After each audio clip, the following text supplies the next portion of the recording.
Welcome to Coffee Break with Rachel V. Hill, presented by Superbook Sports. Taking a daily look at the biggest stories in Denver sports and interacting live with you, the Coffee Break fam. So sit back, relax, grab a cup of joe, and enjoy your coffee break. Here's your host, Rachel V. Hill. Good morning, everybody, and happy Thursday. More news is breaking in Broncos country. Thursday night football. Taylor Swift will be in attendance. Lots to talk about. BJ Kissel is going to be joining us from KC Sports Net here in just a little bit to give us kind of the feel of how KC is feeling about this Thursday night game tonight. Amazon's just having quite a day. They're going to have Taylor Swift in attendance for their game on Thursday night. They just had Prime Day. It's like all over. Let me know. I'm a big Amazon Prime girl, so let me know if you bought anything. Reading some comments. Rachel, how about them Avs, Mel? I knew you were going to show up. How about them freaking Avalanche? 5-2 victory over the LA Kings last night. You guys, good stuff coming from the Avalanche. There's still a few question marks. Georgiev had a great game last night. I'm not going to take that away from him. But will he be able to continue and be consistent? I wonder if they're going to miss Pavel Francouz, when they're going to get him back off of IR. That's one of the big question marks for me. But the Stars showed up. Nathan McKinnon, you love to see it. Mikko Rantanen. Hello. The Moose is back, getting 4 points, 2 goals and 2 assists. He was involved in pretty much everything last night. You love to see it. Some of the new names too. People are going to start getting very familiar with it. I'm excited about this season. They're looking good, you guys. I was real pumped on the game last night. They struggled, and it seems like this has been a constant for the Avalanche. They struggled in the second period, but then it was like, all right, third period, we're turning everything back on. Here we go. We're not going to get down on ourselves, and I loved that. So yes, how about that third line? Ross Colton and Miles Woods doing great work. I agree with that one. Going back. That's what I meant when I said Nathan McKinnon is locked in. Yay, Avs. Oh, you guys, I love it. Broncos win tonight. Okay.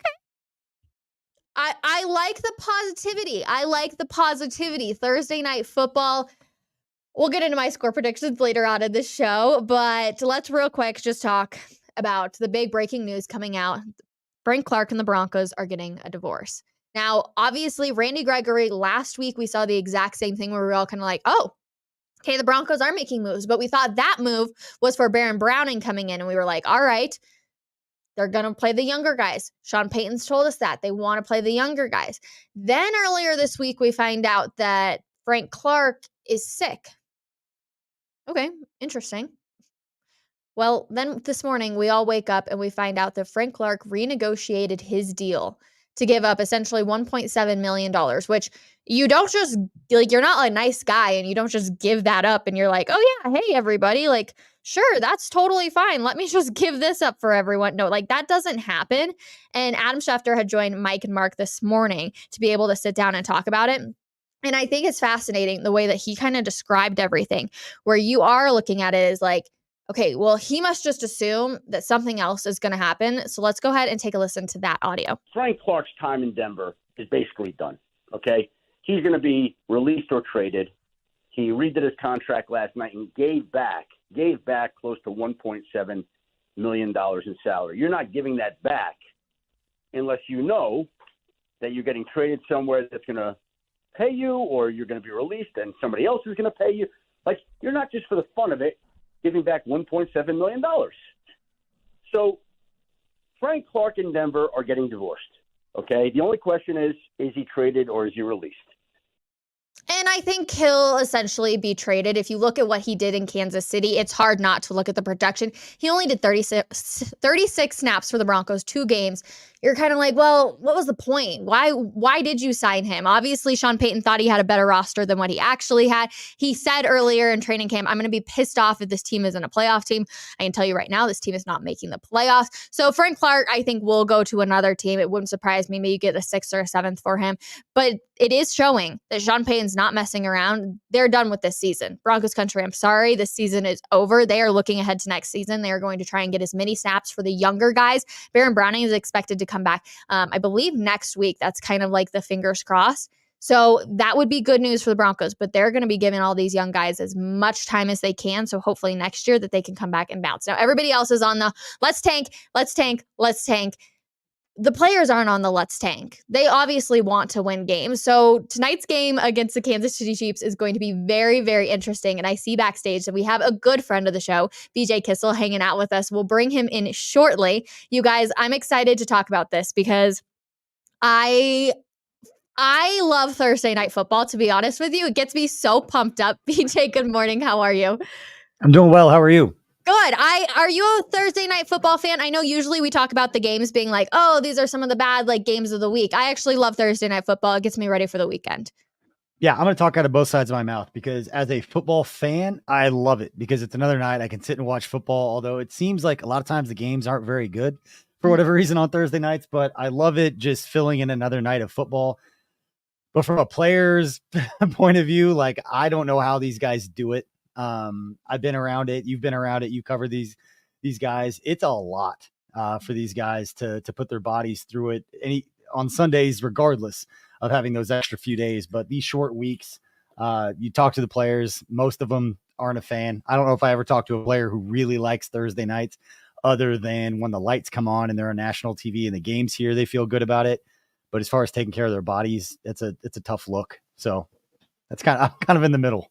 That's definitely, they're looking forward to this upcoming weekend where they're not going to probably think about football besides just hanging out on their couch on Sunday and watching anything. BJ, what's the vibe in Denver? Because Frank Clark, when he came here, obviously released this morning or going to be released or traded, things have gotten a little crazy in the Broncos locker room. But he said the Kansas City Chiefs don't look at the Broncos as a rivalry because they've won so many games. They've beaten them so many times. So as Chief fans, as somebody who works in the media down there, what's the vibe on tonight's game? Yeah, I think it depends who you ask. I'm probably more of the wet blanket, trying to keep perspective in mind, just because the Chiefs always get everybody's best shot when they're kind of in this kind of situation they are right now. And Denver's been in it. I grew up a Chiefs fan, and I grew up watching John Elway and watching Neil Smith go to Denver and win Super Bowls. So you're not going to get a lot of sympathy from Chiefs fans because we've lived through it on the other end of things. But yeah, I think a lot of Chiefs fans just think it's going to be a pretty easy game. They're expecting a blowout. You look at the games last year, and I know the teams are different. Obviously, Denver's defense specifically, and a lot of the things that I heard you talking about as far as the locker room and what's going on.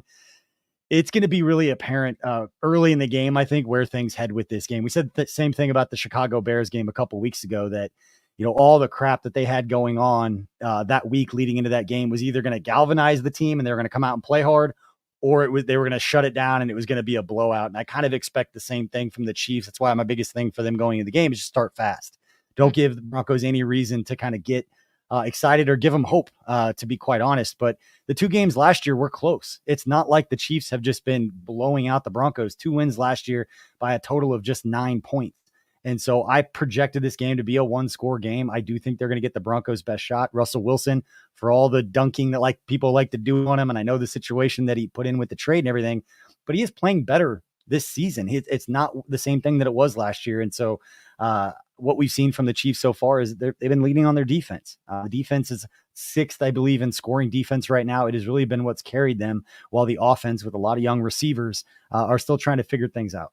I was going to say the Chiefs' ability to put pressure on Russell Wilson is going to play a major factor. And then, of course, if the Broncos' run defense can stop Isaiah Pacheco at all, that's going to be kind of the keys for the Denver Broncos right there. But Isaiah Pacheco has to be licking his lips at the opportunity to be like, hey, fantasy owners, get ready because I'm about to run all over this team. Rachel, we've been saying that about Andy Reid since Brian Westbrook was his running back, since LaShawn McCoy was his running back. They use the run to set up the pass. And they will use it. And every once in a while, there's always 1 or 2 games during the regular season in which the running back, whoever it is, we saw it with Clyde Edwards-Helaire a few years ago. There was a random Buffalo Bills game where he had 26, 27 carries, had 130 yards, just went off on the running game.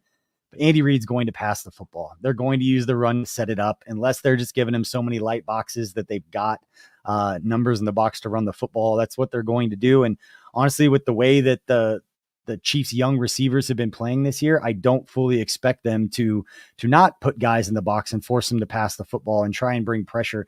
Maybe not the same way that the Vikings did, where Brian Flores just sending guys left and right. Patrick Mahomes is very good against pressure, but yeah, I think there's going to be a few games during the regular season that Isaiah Pacheco just goes off. We'll see if it ends up being tonight. I've done this too long, and I've watched too many Andy Reid football games to assume that, hey, they're just going to lean on the running game. they've gone up against the worst rushing defenses in the NFL. And I spent all week talking about it and crunching the numbers. They come out and throw the ball 40 times. So like, I'm not doing it again. But yeah, Isaiah Pacheco is definitely a guy that's going to get the offense going, and they're going to lean on him in some key moments during the regular season. Maybe it's tonight. Well, and you mentioned the young wide receivers. It's so funny because the talk around the NFL is, oh, if Travis Kelce isn't out there for Patrick Mahomes, they have nobody. Patrick Mahomes is just kind of running around. Has there been anybody that's kind of given you any glimpse of like, oh, okay, this guy could possibly make some moves? And like you said, kind of tonight, if that could be the night where they can start to shine. Yeah, I think they've all shown flashes at different times. And maybe that's just the optimism. Maybe it's just the hope of wanting to see it. I kind of said going into this season that I was one of the guys saying, like, whether it was Odell Beckham, whether it was DeAndre Hopkins, that they needed that veteran receiver, a guy that had proved at the NFL level that he could go make plays in big time situations. It had nothing to do, and it wasn't give these guys a blank check. I understand roster composition. I understand all of those things. They're not going to pay guys more than they deem that they're worth. And they've kind of stuck to that for good or bad.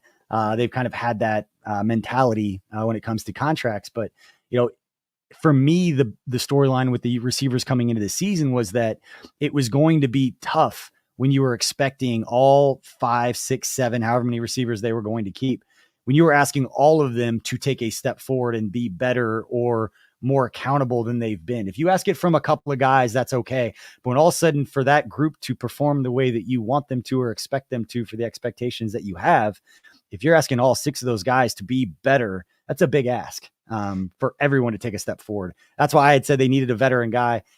They like their young group. These guys have made plays. Rashee Rice would be one of those guys that looks to be like he is maturing to that point. Justin Ross has been the talk of the Chiefs offseason and training camp, and all the plays that he was making hasn't really translated to a lot of production yet. But as we get here over the next 5 or 6 weeks, I think we're going to see that improve. I don't think it's going to all of a sudden you snap your fingers and they throw for 450 yards and it just kind of clicks, because again, the reason that we haven't seen it just catch on fire like we've seen over the last few years is you have a lot of guys being asked to do things that they haven't yet done at this level. And it's just going to take some patience. Be honest with me, BJ.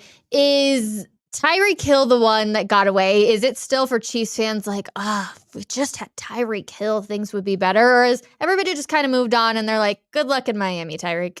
Yeah, revisionist history is really easy, and it kind of depends when you ask. Like, if the Chiefs are struggling at wide receiver, it's, hey, did we need Tyreek Hill? They weren't saying it last year, and they won a Super Bowl when a lot of people didn't think we could without Tyreek Hill. True. And so I don't play those games. I think Tyreek is the most dynamic, most explosive wide receiver outside of probably Randy Moss in NFL history. I think he is that guy, and it would be unbelievable to watch him in this offense.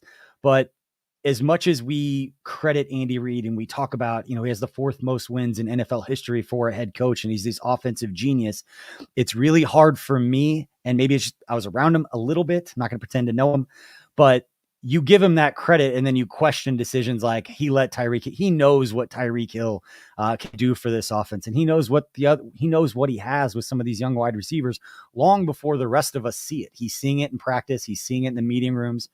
And so much, Rachel, of the Chiefs offense, and especially at the wide receiver position, is understanding leverages, understanding when to break off their route and when to sit and when to kind of flow based on where the safeties are at or sitting in those zones. And you've heard they don't give a lot of stuff away, shocker, at the NFL level during media.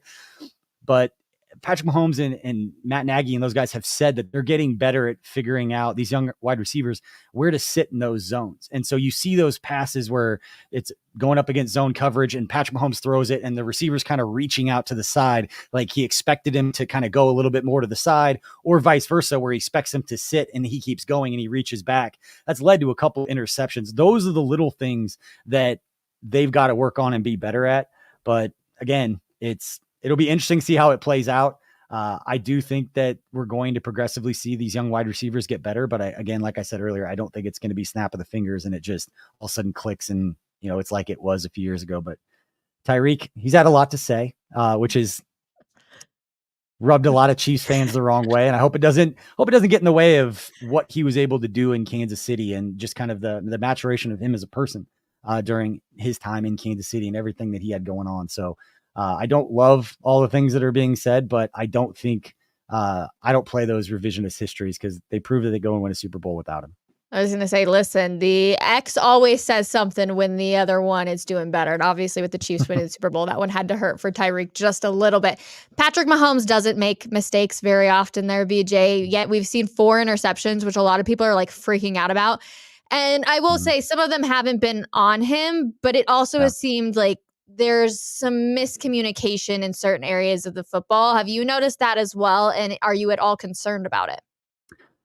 I'm not concerned because it's just a learning. Again, it's the young receiver. It's a learning process. And the 4 interceptions last year, actually talked about this on our 5 Things to Watch show at KC Sports Network, is that, a lot of Chiefs fans assuming that this game won't be close, and it might not be, depending upon the motivations of the players. And that's the only thing that really matters at this point is, are the players in the Broncos locker room still bought in to go give it everything they have? Now they're on national TV.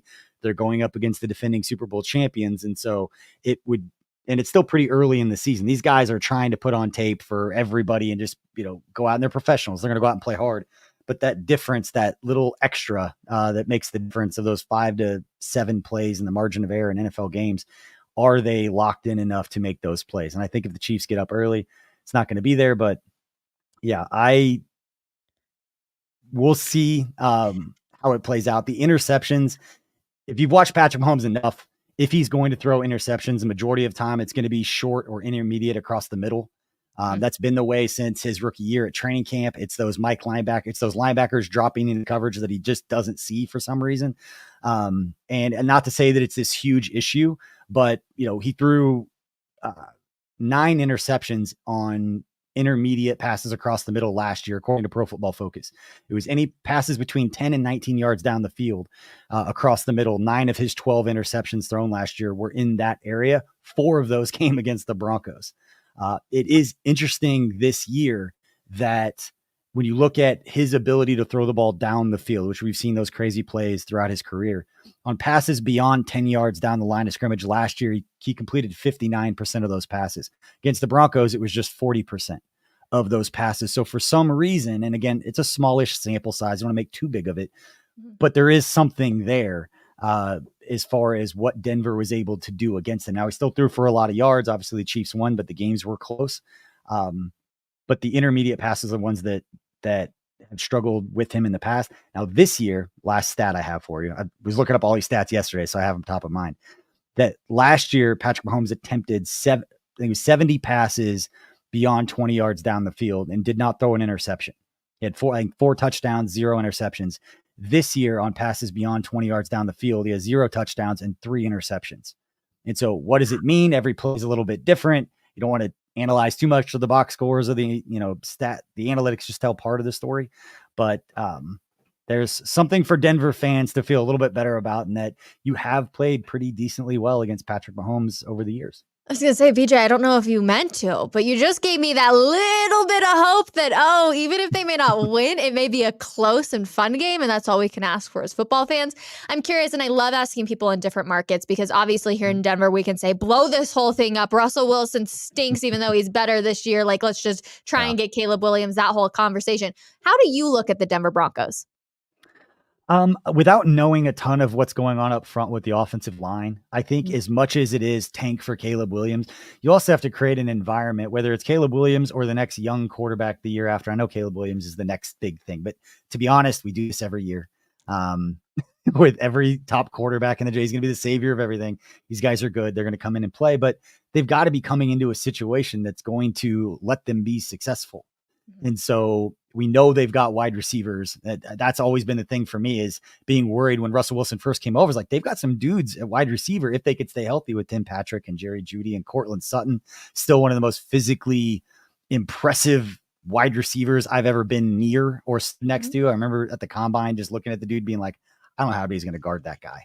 And we've seen him make plays. And then Greg Dulcich was one of my favorite tight ends coming in the draft. So as a Chiefs fan stepping back, like, these guys are good. And if you get Caleb Williams, like, that's a guy. But if the offensive line isn't there, if all the other systems aren't in place in developing a young quarterback, it's not going to do any good. And so I have seen a couple of Chiefs fans say, like, it would be horrible if the Chiefs lost this game, especially when you look towards the end of the season as far as home field advantage or playoffs. Assuming everybody stays healthy, the Chiefs are going to be in that mix. But I saw some Chiefs fan put out, like, how funny would it be if the Broncos got this win and got all excited, but it's what kept them from getting Caleb Williams as just like a 4D chess from the Chiefs as far as how it would play out. That'd be more revisionist history. But yeah, I think there's always going to be a rival. Chiefs, as long as they're being good with Patrick Mahomes and all of the notoriety and attention they're getting, and now the tight end and his dating life is getting a ton of attention. It's just going to make people not like the Chiefs even more. And I think Chiefs fans, being the perennial underdog for so much of our fandom, not the young fans, but for like people that, over the age of myself, it's been an interesting process to all of a sudden become like the most hated team because we're finding success. And I guess that's what comes with the territory, Okay, so you're telling me that you're not a fan of the Taylor Swift stuff. I just don't really care. Like okay. It's not what we cover. And I don't mean I don't care about Travis Kelce. If he's happy, that is awesome. Mm-hmm. But for our network and the things that I throughout my life have like reported on, players' dating lives has never been something I'm talking about. So I'm not going to start doing that now, whether it's good stuff off the field, like bad stuff off the field. Like we just don't touch it. We talk about football. We talk about it. It's fun. It's bringing in definitely a new audience that is a tricky thing on how do you try and reach that. And we've had those conversations. I think it's fun to bring, new fans into the mix and all the stuff. But as far as really getting into it, I don't know. You seem like Mama Kelce well, there's going to be a diss album if it doesn't go well, and it's going to go the other way. And so like, I know Travis, he's a genuinely good dude. Fun guy. Was again not pretending to be around him a ton, but the little interactions I did have with him during my time with the Chiefs, he was always respectful. He's a good dude. So for him and his family, always seemed really genuine. For him to be happy and going through this, it's awesome. I'm glad that they are in a situation in which it won't be a distraction for them. I could say that wholeheartedly. Andy Reid won't let it. Travis Kelce at this point in his career, Patrick Mahomes, they won't let it do anything else. But I know it's just another one of those things that people are going to get tired of that aren't fans of the Chiefs. Very, very true. Is that fair enough? I don't want to piss anyone. I'm not trying to make anybody upset here, Rachel, but it's not what I cover. I like her music. I'm not against anything like that. It's just not stuff that I've ever really cared a lot about as far as who the players are dating. Which is fair if you think about it. We've never really seen anything like this. Like Sierra obviously came with Russell Wilson and the Broncos, and that was like semi a big deal, but it didn't even come close to what we're seeing with Taylor Swift going on. So it's fascinating. Yeah, I get your point. I also see it from the perspective of I've had friends who love Taylor Swift who have never watched a football game in their life, and all of a sudden they're like, yeah, I can watch it. And then they're seeing really fun games and they're like, wait, this is actually kind of entertaining. And you're like, yes, like new football fans are being born because of Taylor Swift, and you got to keep that going. I love it. I love seeing some of my girlfriends be like, I love this now. It is really weird though, because like as soon as it happens, and this is just me, and I'll get eviscerated if people disagree. It's just kind of icky to me. It just happens. And then you get on Twitter the next day and there's like 500 t-shirts for sale and like hats for sale. And it's like, I understand we live in a capitalistic society, but man, like this is a lot. Yeah. To start making t-shirts the day after, just because we didn't know how much they were dating or how long they had been dating or how long they've been hanging out or whatever is going on. But it's definitely interesting. It's definitely taken over, and it puts, the broadcast, and they've talked about it. The NFL is like, how much do we cover this? Because it is fascinating. It is cool. It is bringing a new audience, but there is a faction, and I'm not in this group, but there are a faction of people that are like, I do not care about this. Like, why are we making a big deal of one player's dating life or not doing it for everybody else just because she is super famous? And maybe it's just the human side. You've been around the players. My favorite thing to do when I was covering the team, like inside and talking to the guys, was to humanize them, because they are just normal people. They just happen to be phenomenal at the most popular sport in this country. And for sure. I think treat them all the same and give them that time to have a private life and keep it private. Although Patrick has said himself, he brought this on himself with how this has all gone down. So. No, for sure. For sure. You're definitely not alone. Lots of people aren't a fan of the whole Taylor Swift thing, BJ. So don't worry. I know you're not a hater. I am indifferent. I'm not. Don't put that on me, Rachel. I am right down the middle. It's not what I cover. I think it's awesome. I hope they're happy together. I hope everybody's happy. I talk about football for a living. And that is what we love to do. That's why we love this sport. If he probably played something else, not as much attention would be drawn to it. So let's be honest with that part. BJ, as always, an absolute pleasure. Looking forward to tonight's game. Thank you so much. Thanks, Rachel. All right, BJ Kissel right there. You guys, let's get into some fun stuff when it comes to the quarterback. So I've got 2 quarterbacks up on the board. You can see one's got a 66.9% completion rate, 1,200 yards. You got the other one, 66.8, 1,200 yards. And then you've also got the 4 interceptions for one, 2 interceptions for the other. Pretty much the same touchdown ratio. You guys, this is just crazy, okay? One of these teams is very, very good. And one of these teams is very, very bad. And if you can guess which one was on the left or the right, I'm going to go back to it one more time for you guys. Guess who quarterback number 1 is, or guess who quarterback number 2 is. I'm going to give you guys like 5 seconds because I know you're super fast in the comments, and then I'll get to it. Boom, boom, boom. Russell Wilson is quarterback number 1 compared to Patrick Mahomes as quarterback number 2, you guys. Their stats are almost identical. Russell Wilson has less interceptions and 1 more touchdown than Patrick Mahomes. It is outrageous when you look at those stats and to think about the difference of these teams. And that's why I know everybody wants to tank for Caleb Williams, but you have a quarterback who's actually producing at a good level. Now, it's not fair to Russell Wilson, the slander he's getting, because his offensive line hasn't been able to protect him. And yes, he's made some not great decisions. I get that. But his stats are actually showing that he hasn't been too bad this year. And so I think that's fascinating that we put him up against a quarterback that everyone praises, and yet people are still willing to say, nope, Russell Wilson, he stinks. He hasn't been good. It just seems like he hasn't been put in the right, game plan to make Russell Wilson work. And that's one thing we have to give Pete Carroll so much credit for, is the fact that he figured out a way to make Russell Wilson look like an elite quarterback all the time. And that was having a strong running game.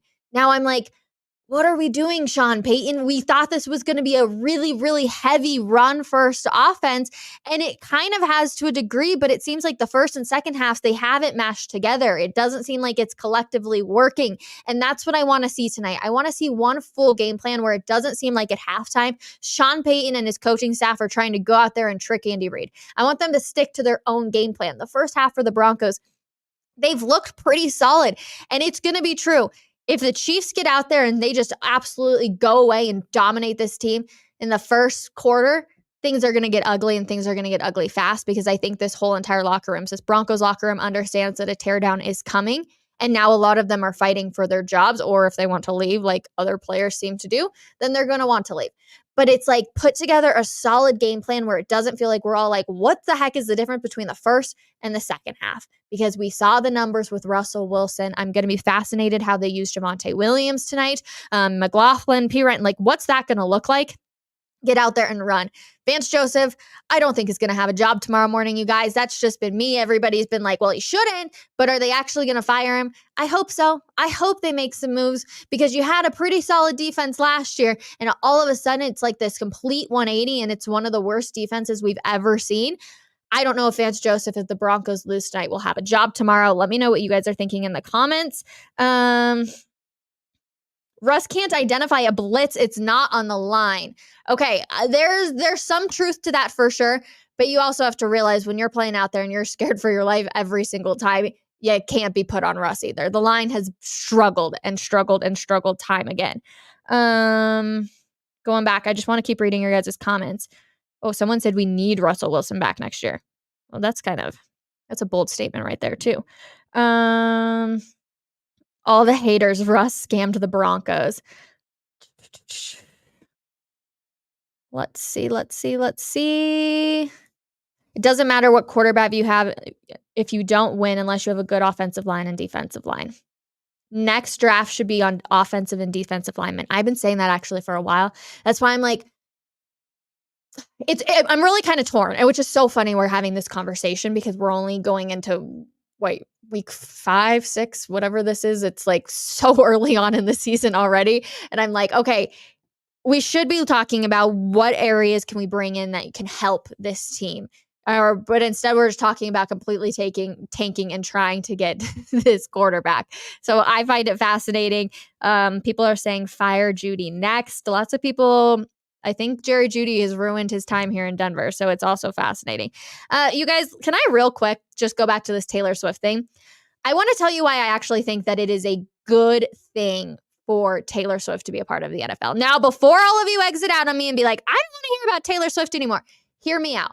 Hear me out. How many of you have girlfriends or wives or cousins or friends that you would absolutely love to spend like Sundays with watching football? Tonight, you would love to have them all over and be so invested in the game. Taylor Swift is actually doing that because women in particular, I have tons of friends, like I was telling BJ, them in particular are sitting down to see Taylor Swift, but they're actually learning about the game of football and how entertaining it is.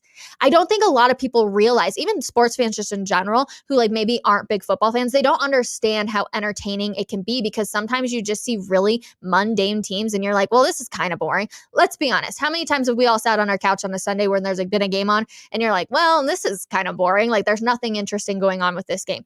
We're seeing one of the best quarterbacks and tight end duos we've ever seen go out there and put on a show for people who may not be football fans.